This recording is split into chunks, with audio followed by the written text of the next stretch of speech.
किस्से गलियारों के पेश करते हैं अमृता प्रीतम का लिखा उपन्यास पिंजर।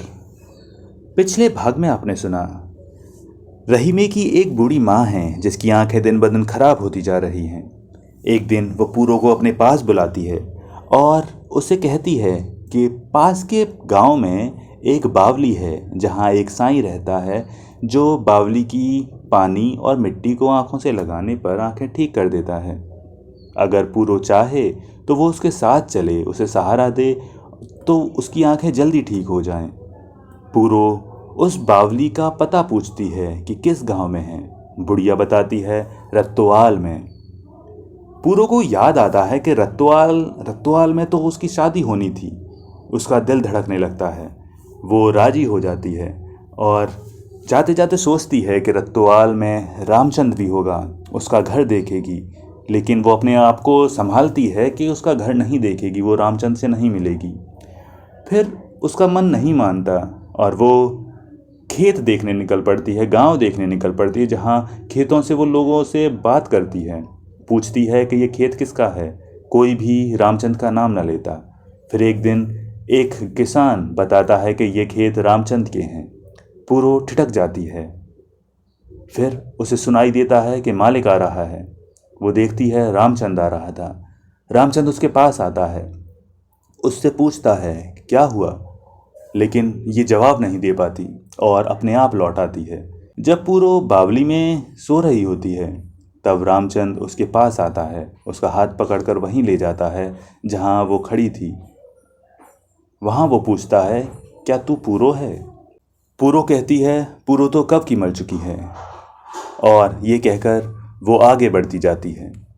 अगले दिन वो अपने गांव सक्कड़ आली पहुंच जाते हैं। अब आगे एक एक करके कई दिन बीत गए, दिन दिन करके महीने और महीना महीना करके कई बरस बीत गए। दूध की भरी हुई काढ़नी को जब पूरो चूल्हे पर करने के लिए रखते समय सूखे कंडे जोड़ती और सारा दिन जलने के लिए कंडों में धीमी धीमी आग सुलग जाती, तब पूरो को लगता कि उसकी छाती की भीतर वाली तह में कोयले की एक चिंगारी पड़ी हुई है, जिससे न जाने कितने दिनों से उसके अंत स्थल में कुछ आग सी सुलग रही है। कभी पूरो सोचती कि आजकल उसका खाया पिया उसकी छाती पर ही धरा रहता है, उसे अपने गले में कुछ अड़ा हुआ मालूम होता। 2-3 बार बासी पानी के साथ उसने चुटकी भर भर कर अजवाइन भी फांकी थी। कभी पूरो सोचती मेरे अंदर गर्मी हो गई है। उसने 3-4 दिन कच्ची लस्सी के कटोरे भर भर कर पिए। कभी पूरो सोचती थी कौन जाने माँ का जी कैसा हो। पता नहीं क्यों उसके मन में ऐसे विचार उठते थे। उन्हीं दिनों एक दिन जब रशीद घर आया, उसका मुंह इतना उतरा हुआ था मानो वो महीनों का रोगी हो। रशीद ने घर में कुछ न कहा, पूरो से बातें करता रहा, जावेद से मदरसे की बातें करता रहा, छोटे लड़के के साथ हंसता खेलता रहा। खाना खाते समय पूरो रशीद के मुंह को देखती रही। उसे लगा मानो कौर रशीद के गले से नीचे नहीं उतर रहा है। पानी के घूंट के साथ रशीद ने कुछ कौर नीचे उतार लिए। रशीद के मन की दशा पूरो से छिपी न रह सकी। पास पास पड़ी हुई चारपाइयों पर लेटने के बाद पूरो ने रशीद के जी का हाल पूछा। आज मेरे गांव से एक आदमी आया था, हमारे अपने खेतों पर काम करता है। रशीद ने एक पल चुप रहकर कहा, छत्तोआनी से? हाँ। फिर? वो कह रहा था कि हमारी कटी हुई फसल के ढेर लगे हुए थे, मानो अनाज ढेरों का ढेर पड़ा था। फिर किसी ने रातों रात आग लगा दी। हैं? सारी फसल में से एक दाना भी नहीं बचा। किसी ने जानबूझकर लगाई? शक तो ऐसा ही है। ऐसा कौन था? वो आदमी कह रहा था आग की लपटों में सारा आसमान लाल हो गया था।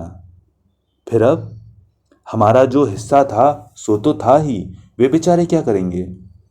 उन बेचारों से पूरो का अभिप्राय रशीद के भाई उसके चाचा ताऊओं से था, जिनका फसल में साझा था। रशीद चुप हो गया।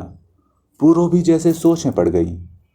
बच्चे तो सो गए थे, पर रशीद और पूरो की आंखों में नींद नहीं थी। पर दूसरे का घर फूंक कर किसी को क्या मिला? पूरो ने कई बार रह रहकर अपने मन में सोचा। रशीद चुप रहा। पूरो देखती रही। कभी रशीद दाईं करवट लेता, कभी बाईं करवट लेता, फिर सीधे लेट जाता। कभी कभी वो अपनी आंखें मींच कर भी लेटता रहा, पर नींद उसके पास न फटकती थी। कई बार उठकर रशीद ने पानी भी पिया। लड़के को अलग चारपाई पर लेटा दे, मुझे आज इसके पास नींद नहीं आती, रशीद ने कहा। जावेद सदा अब्बा के पास सोता था और छोटे लड़के को पूरो अपने पास सुलाती थी। पहले कभी रशीद ने यह बात न कही थी। पूरो को आश्चर्य तो हुआ, पर उसने चुपचाप जावेद को उठाकर अलग चारपाई पर लिटा दिया। फिर भी कितना ही समय बीत गया, रशीद करवटें ही बदलता रहा, पर नींद उसकी आंखों के पास न आई। एक उड़ती उड़ती बात सुनी है, पता नहीं सच है या झूठ, रशीद ने लेटे लेटे कहा। क्या? पूरो ने चौंक कर कहा। रशीद फिर चुप हो गया, मानो वो अपने मन में निर्णय कर रहा हो कि वो बात पूरो को बतानी चाहिए या नहीं। रशीद बड़ी देर तक चुप रहा। पूरो अपनी चारपाई से उठकर रशीद की चारपाई पर जा बैठी। सुना है कि गांव में एक अनजान जवान आया था। वो किसी से बहुत मिला जुला नहीं। गांव के लोगों को शायद शक है कि शायद वो तेरा भाई था। मेरा भाई? पूरो मानो अनायास बोल उठी। कुछ कहा नहीं जा सकता, मुझे तो गांव गए भी कितने दिन हो गए हैं। वो जो आदमी आया था, वो ये सब बातें कह रहा था। कहकर रशीद फिर चुप हो गया। पूरो के सिर में जैसे चक्कर आने लगे। मेरा भाई? मेरा भाई अब जवान हो गया होगा। मुझे उसकी सूरत देखे 10-12 बरस तो हो ही गए हैं। कौन जाने अब देखने में कैसा लगता हो। उसे अचानक देख लूँ तो शायद पहचान भी ना सकूं। मसें भीगने लगी होंगी। 9-10 बरस का तो वो जावेद ही होने आया। पूरो के मन में अनेक विचार उठने लगे। रशीद ने उसे केवल इतना और बताया कि पूरो के पुराने मकान के संबंध में उसने किसी आदमी से पूछा था कि ये घर किसका है, पर अपने संबंध में अपने मुंह से उसने किसी को कुछ नहीं बताया। लोगों को केवल शक ही है, किसी ने अपने कानों से कुछ नहीं सुना। क्या सचमुच वो गांव आया होगा? उसे मेरा ध्यान आया होगा? उसको उसकी बहन, उसकी अपनी बहन, उसकी सगी माँ जाई बहन। पूरो के मन में उथल पुथल होने लगी। उसकी आंखों में आंसू आ गए। फिर उसे आग लगने का दुख भूल गया। उसे जले हुए गेहूं की राख में से माँ जाए भाई बहनों का स्नेह उभरने लगा। प्रेम की एक उज्जवल चिंगारी उसके हृदय में चमकने लगी। कौन जाने उसने आग लगाई हो, शायद अपने भरे हुए दिल का गुबार निकालने के लिए इस प्रकार बदला लिया हो। उसकी जवान काया में नया लहू चलता होगा। कौन जाने उसे बहन के दुख का ख्याल व्याकुल करता हो। मैं एक बार उसका मुंह देख लेती, कौन जाने मेरे भाग्य में क्या लिखा हुआ है। ऐसे ही पूरो सोचती रही। फिर उसके मन में चिंताएं आने लगी। एक घड़ी पहले पूरो का संबंध उनके साथ था जिनका मनो अन्न जलकर राख हो गया था, और एक घड़ी बाद पूरो का अपनत्व उसके साथ हो गया था जिसने शायद उस अन्न को जलाकर राख कर दिया था। आग लगाने वाला कहीं वो ही ना हो, कहीं आग किसी और ने लगाई हो और शक शुबह में वो पकड़ा जाए। पूरो की चिंता बढ़ने लगी। कुछ भी हो, वो अपने भाई की कुशल चाहती थी। वो सोचती थी, कौन जाने उसके भाई के दिल में दुख और प्रेम की कोई आग जल रही हो। उसी जलती आग में से उसने एक चिंगारी खेतों को लगा दी हो। शायद उसके भाई को यह भी पता ना होगा कि रशीद छत्तोआनी में नहीं रहता। पूरो निढाल होकर अपनी चारपाई पर लेट गई। विचार उसके मन में डूबते उतराते रहे। जब पूरो की आंख लगी, उसके सामने आग ही आग लगी हुई थी। नीचे धरती पर घास के तिनकों से लेकर पीपल की सी ऊंचाई तक सब कुछ जल रहा था। फिर पूरो ने सपने में देखा, एक सुंदर नवयुवक आग की ऊंची उठती हुई लपटों के पास बैठा अपने हाथ ताप रहा है। पूरो चौंक कर जाग उठी। पूरो का जोड़ जोड़ दुख रहा था। पूरो को लगा इतने दिनों से उसकी छाती में जो धुक धुकी सी लगी हुई थी, जिसके लिए वो कभी अजवाइन फाँकती थी, कभी कच्ची लस्सी पीती थी, आज उसमें से लपटें निकल निकल कर उसके शरीर को जला रही थीं। पर पूरो की समझ में नहीं आता था कि इस आग से उसके शरीर को सेंक लग रहा था या उसके भाई के स्नेह की ज्योति उद्दीप्त हो रही थी। जिस तरह खरबूजा फांक फांक हो जाता है, उसी प्रकार शहरों में, गांवों में मनुष्यों से मनुष्य फटते जाते थे। जैसे हवा के साथ उड़ उड़कर धूल आती है, वैसे ही आसपास के कस्बों से खबरें आती थी। आदमी पर आदमी मारे जा रहे हैं, घर के घर जल रहे हैं, पड़ोसी को पड़ोसी मार रहा है, राह चलते को राह चलता तलवार के घाट उतार जाता है। लोगों की जान सुरक्षित नहीं थी, उनका माल सुरक्षित नहीं था। पूरो सब कुछ आंखों से देखती थी, कानों से सुनती थी। उसके अपने गांव में और आसपास के गांवों में लोग लोहा इकट्ठा कर रहे थे, लोहे पर शान कर रहे थे, अपने घरों की छतों पर ईंटें इकट्ठी कर रहे थे, भाले और बर्छियां संभाल संभाल कर अपनी कोठरियों में रख रहे थे। यहाँ हमारा अपना राज होगा, यहाँ हमारी हुकूमत होगी, हर एक यही कहता था। हम यहाँ हिंदू का बीज भी नहीं रहने देंगे, लोग चौराहे पर खड़े हो कर कहते थे। कभी ऐसा होते भी सुना है? पूरो बार बार सोचती, भला इतनी सृष्टि जाएगी कहाँ? पूरो रह रह कर सोचती। लोगों का झूठ मूठ एक जुनून आता है। पूरो कहती, 4 दिनों की आंधी है, आएगी और चली जाएगी। पर लोग थे कि मानो पागल हो गए थे, बस बुरी बुरी बातें ही करते थे, कड़ी से भी भली खबर ना आती थी। फिर पूरो ने सुना, शहर में गलियां लहू से भर गई हैं, बाजार के बाजार मुर्दों से पट गए हैं, सड़ती हुई लाशों से बदबू उठती है। उन्हें कोई जलाता फूंकता नहीं, कोई उन्हें दबाता गाड़ता नहीं। लोग कह रहे थे इतने मुर्दों की सड़ांत से सारे देश में बीमारी फैल जाएगी। फिर उस वर्ष की 15 अगस्त बीत गई। गांव में ढोल बजे, चांद और तारे वाले हरे रंग के झंडे लगे। प्रतिदिन मस्जिद में लोग इकट्ठे होते थे। गांव के हिंदुओं के मुख पर मानो किसी ने हल्दी फेर दी थी। फिर पूरो ने सुना, कुछ शहरों में सीमाएं बना दी गई थीं। इनके एक ओर मुसलमान रह गए थे, दूसरी ओर सारे हिंदू चले गए थे। फिर पूरो ने सुना, उधर दूसरी ओर से मुसलमान मरते कटते चले आ रहे थे। बहुत से वहीं मर गए थे, बहुत से रास्ते में खत्म हो गए थे, बहुत से इधर पहुंचकर मर रहे थे। पूरो के कान सुन सुनकर जैसे फट चले हों। पूरो ने सुना, मुसलमान हिंदुओं की लड़कियों को और हिंदू मुसलमानों की लड़कियों को उठाकर ले गए हैं।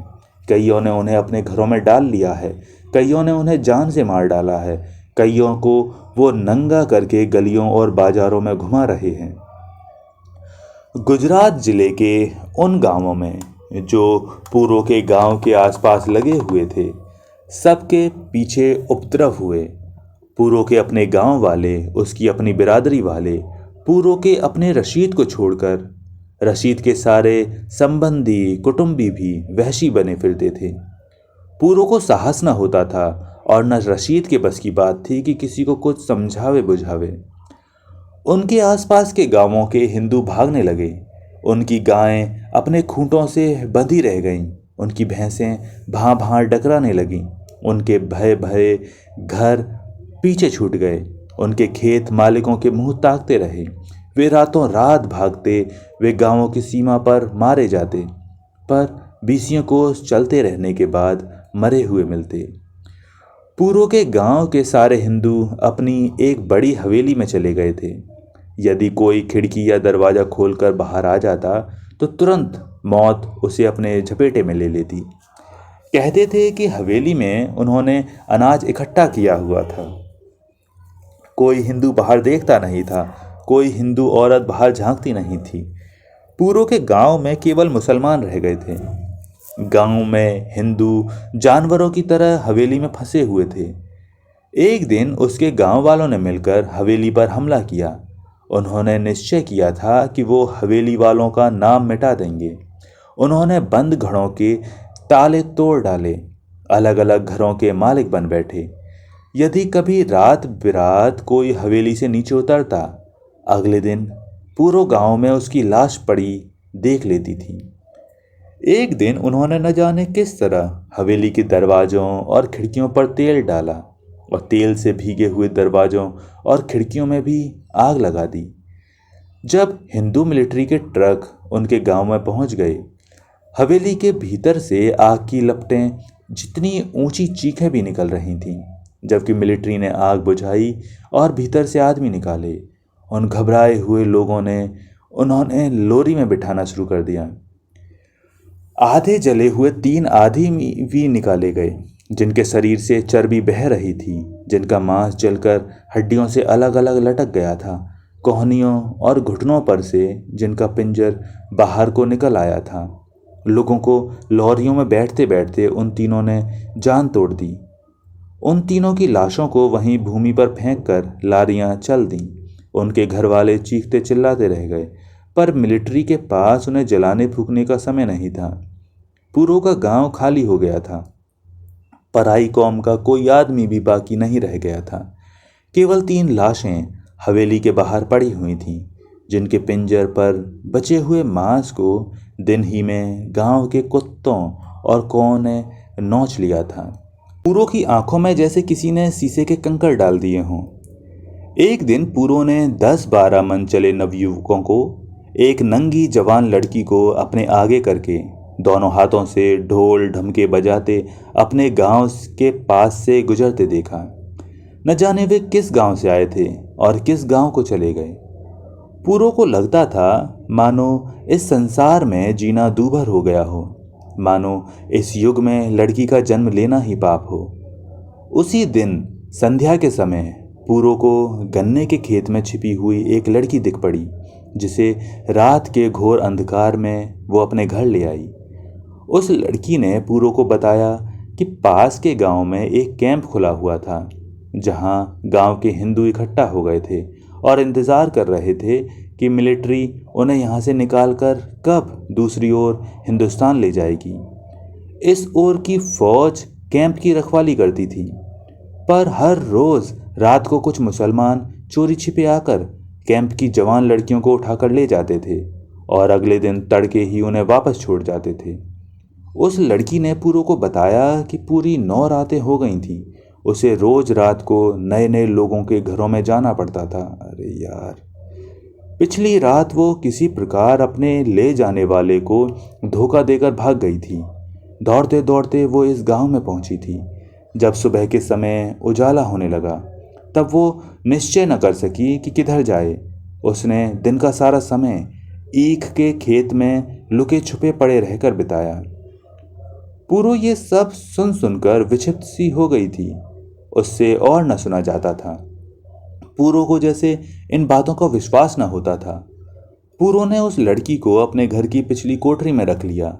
वहां पूरो के घर का गेहूं पड़ा था, भैंस का खली भूस पड़ा था। दूसरे दिन 2 आदमी दौड़े दौड़े आए।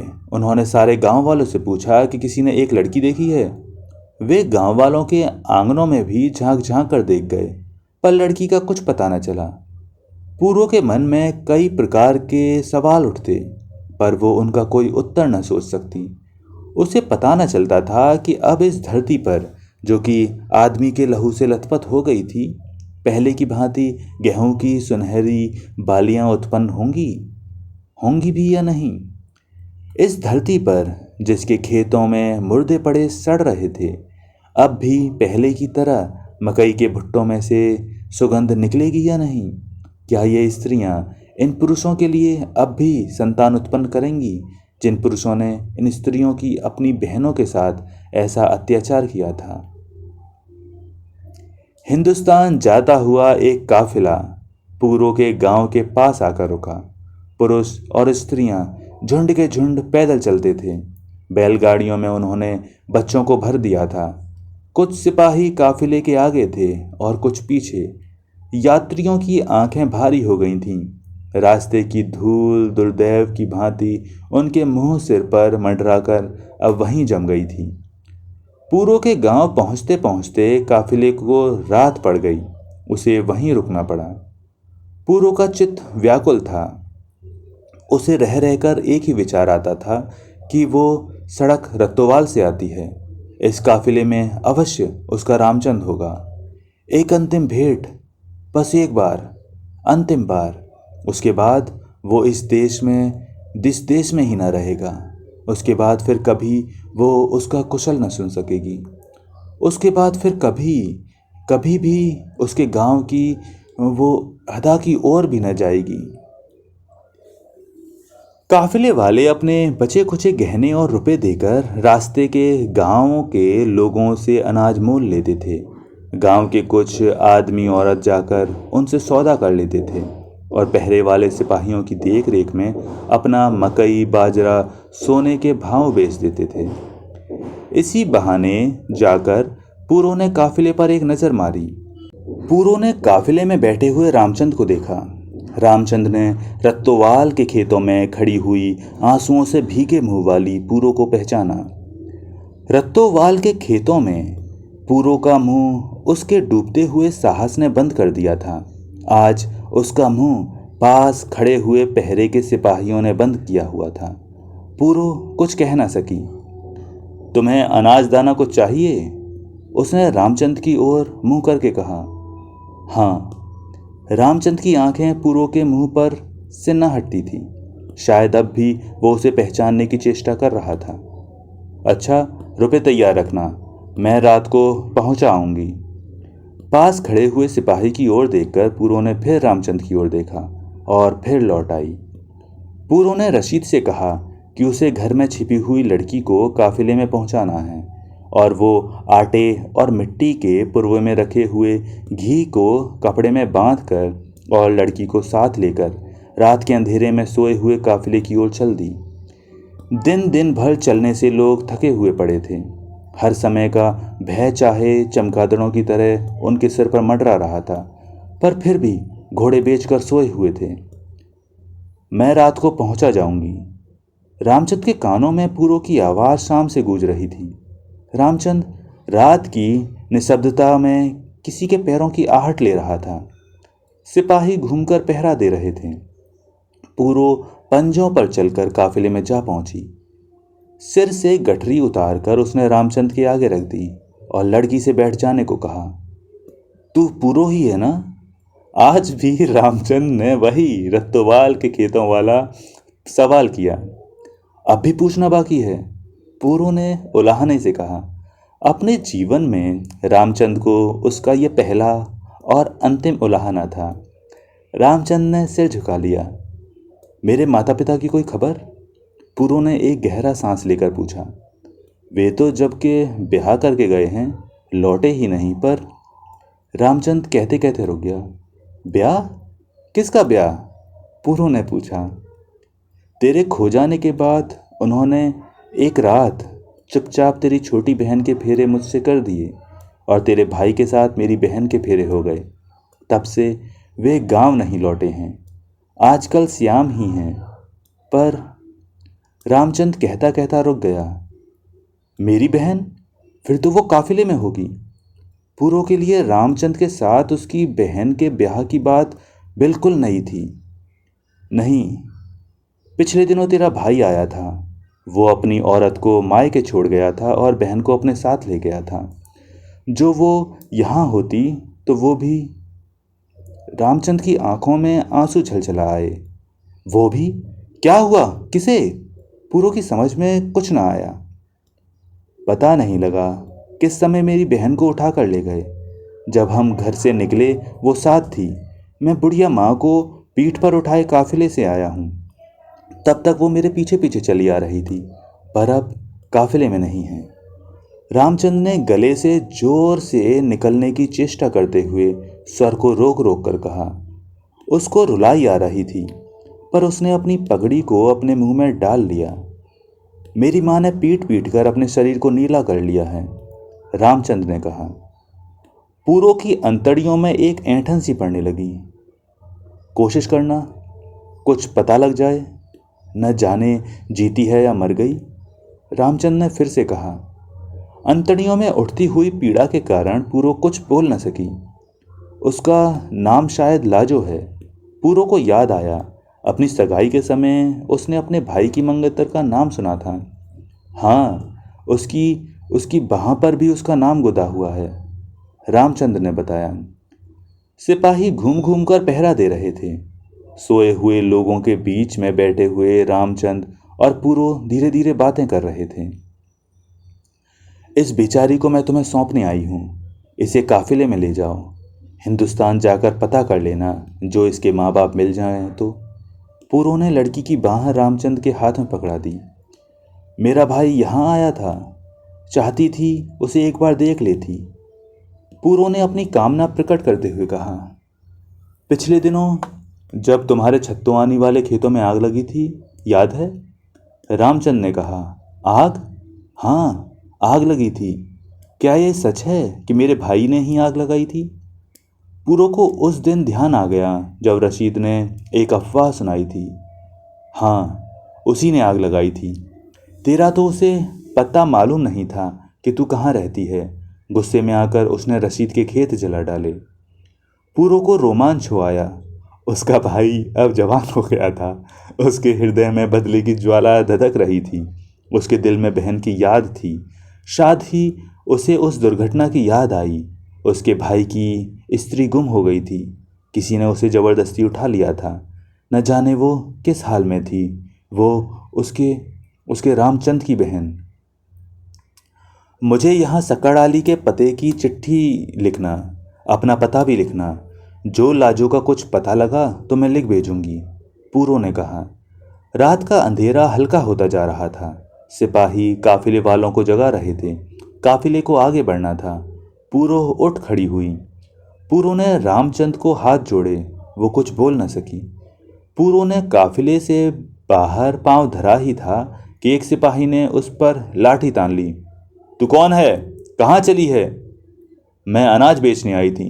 कितने का बेचा? पैसे दिखा, सिपाही ने चिल्लाकर कहा। पूरो ने चादर में हाथ डालकर अपनी चांदी की बांक उतार ली और सिपाही को दिखाकर तेज कदमों से गांव को लौट गई। सिपाही ने शायद ये न सोचा कि हिंदू चांदी के आभूषण प्रायः कम ही पहनते हैं। इस औरत को अनाज के बदले चांदी की बांक कहाँ से मिल गई?